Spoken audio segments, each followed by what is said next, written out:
Good morning. My name is Francis Bradley. I'm the President and CEO of Electricity Canada. I'd like to begin by acknowledging that the land on which we gather is the traditional unceded territory of the Algonquin Anishinaabe people. We do this to reaffirm our commitment and responsibility in improving relationships between nations and to improving our own understanding of local Indigenous peoples and their cultures. I'm here today because we have a problem. We have a problem with building the electricity grid that this country needs. I want to talk about some of the problems and propose some solutions. Electricity had a moment in 2023. Real steps were identified in building a bigger, reliable, and more affordable electricity system for 2050. Individual jurisdictions and electricity companies made announcements about how they will expand their system to meet the needs of the future. For example, Hydro-Quebec released Action Plan 2035, which commits to investing as much as $185 billion in new generation, transmission, and reliability upgrades between now and 2035. BC Hydro revisited its Integrated Resource Plan for 2040, which was released in 2021, to reflect an increase in near-term demand. Memorandums of understanding were signed between Ontario Power Generation and Sask Power and Capital Power to explore the introduction of small modular reactors. Last year's budget, the federal government pledged every $1 in $8 in new spending to go to clean electricity projects. It's a commitment to building infrastructure unheard of since the Second World War. Le budget fédéral de 2023 contenait de grands engagements pour le secteur de l'électricité. Je pense à la création des crédits d'impôt à l'investissement dans l'électricité propre. Ces crédits s'inspirent de ceux qui avaient déjà été annoncés pour l'investissement dans l'énergie propre, dans l'hydrogène et dans le captage et le stockage de carbone.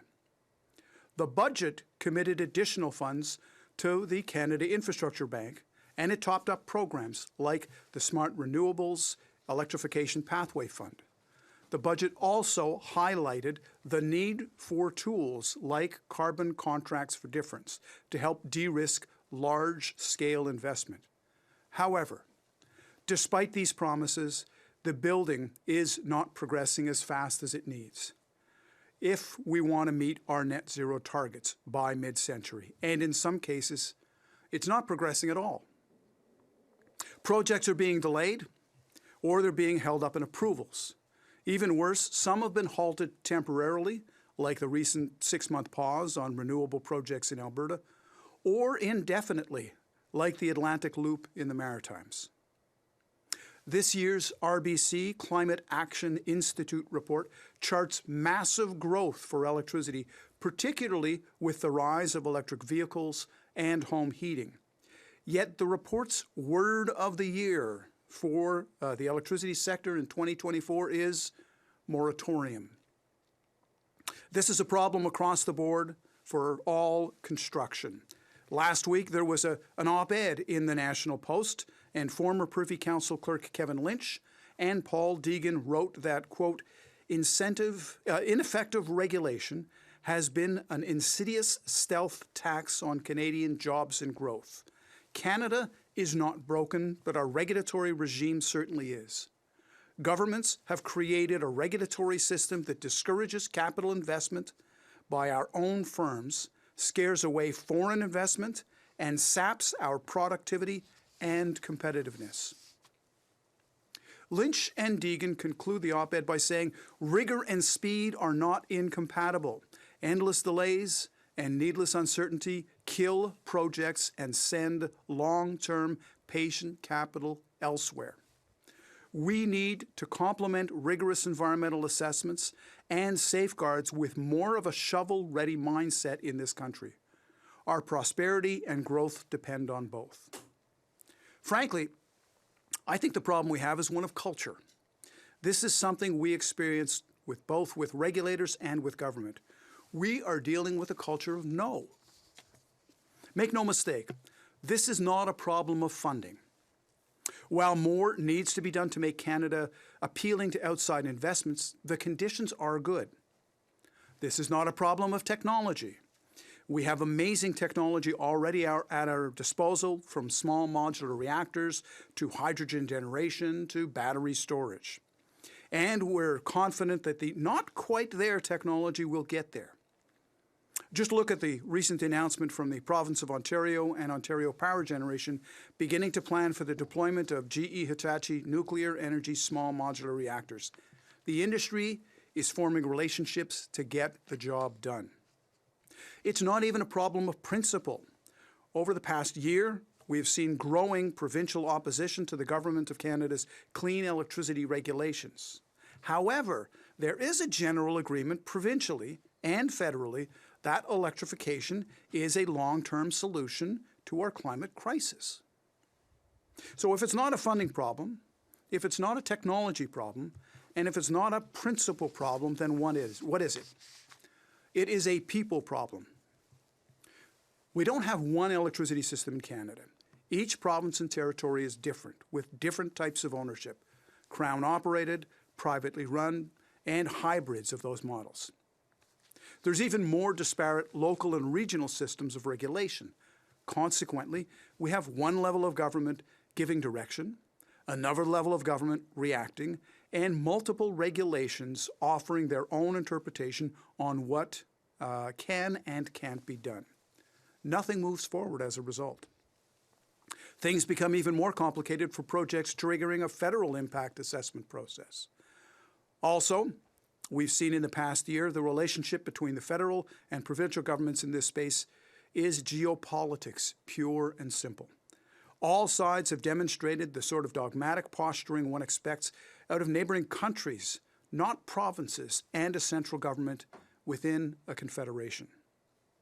Even on a local level, we're dealing with regulators who refuse to acknowledge the realities of extreme weather. Last year, an electricity provider had to take a provincial regulator to the Court of Appeals to allow for increased costs due to damage during wildfires. Because we don't just have to build more, we must create a more resilient system, and we need to do it now. With all of these factors, all we keep getting is no. And the longer we get no, the longer we won't build, and the longer non-governmental investors will stay out of the space in Canada that they otherwise would be happy to invest in other countries. So, I promise solutions. So how do we get to yes? Well, first, we really need the government to implement the one project, one assessment framework that was promised in last year's budget. Unless that happens, things will never move.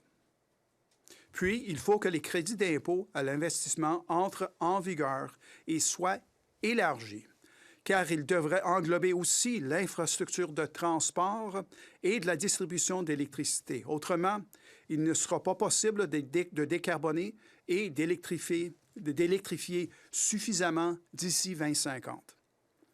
Par ailleurs, les organismes de réglementation doivent savoir qu'atténuer les conditions atmosphériques extrêmes coûte cher aux services publics les plus à risque. Ils doivent tenir compte de ces coûts dans les demandes tarifaires. There needs to be significant changes to the Federal Impact Investment Act.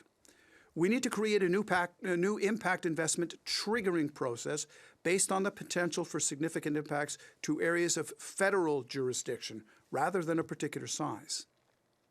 And project reviews should be streamlined or removed altogether when the impacts are already known and quantified and assessed through provincial and territorial processes.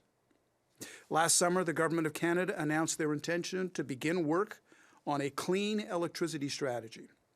This has been one of Electricity Canada's asks of the federal government for the past several years. We have similar strategies with hydrogen, with minerals. We desperately need this to start in 2024 in order to get provinces and the federal government moving together. We need to continue work to make electricity more affordable. Taking the cost of infrastructure off the bills of Canadians and their families is a start. Initiatives to help low-income people is also important. as are more incentives for energy efficiency programs. We need to make social license a key part of the work ahead.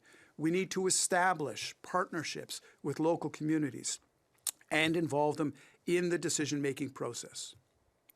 To achieve any of these goals will require a huge level of collaboration from all levels of government, federal, provincial, and Indigenous, as well as regulators. If we want this to succeed, we will need all levels of government on the same page. Right now, such a process seems almost unthinkable, but we need to do it. Unless all of the parties start talking to each other and working out some kind of a plan together, we won't get to yes.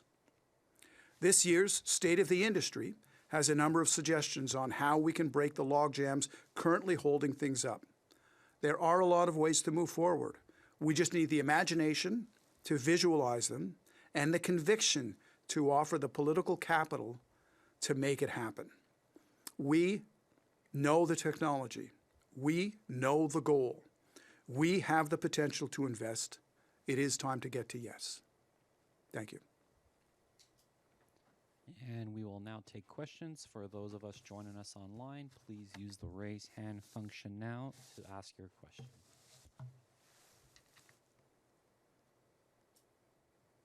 And if you do have a question, please use the raise hand function now.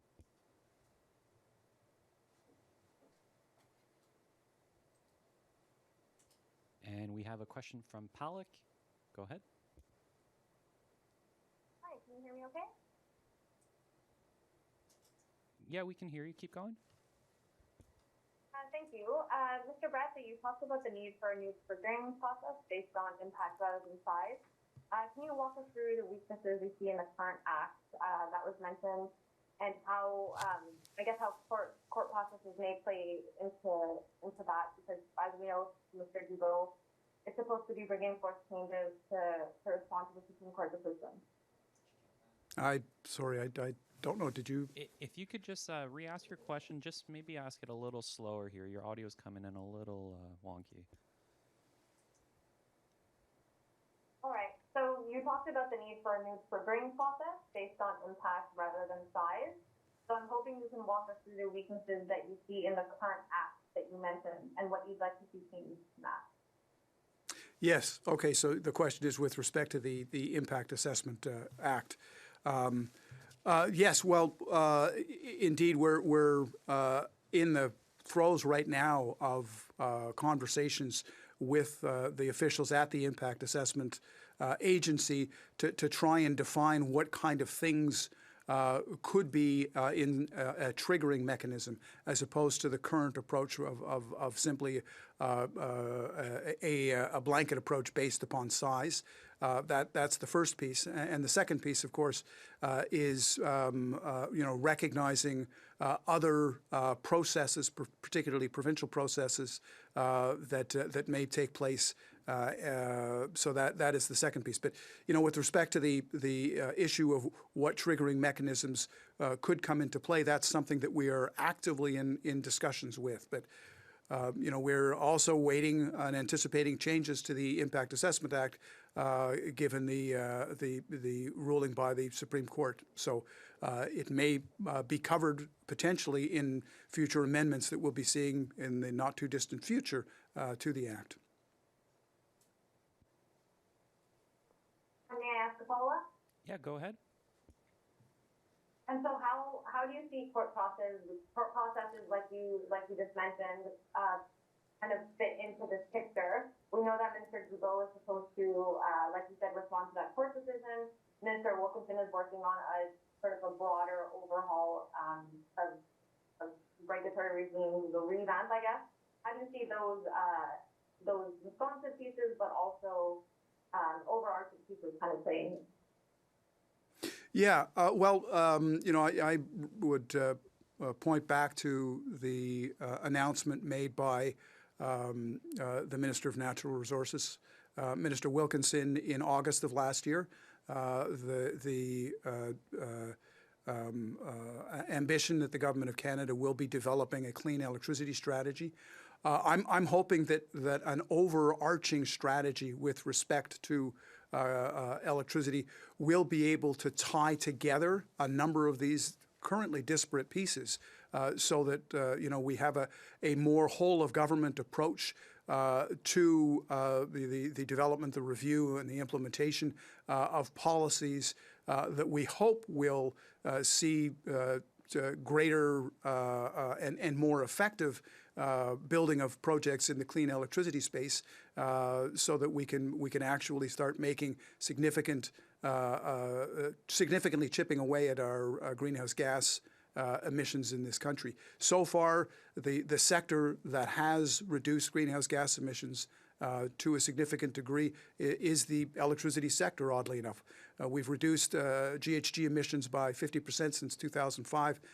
No other sector is able to be able to claim that, but for the rest of the economy to follow is going to require a significant expansion of the electricity system and electrification.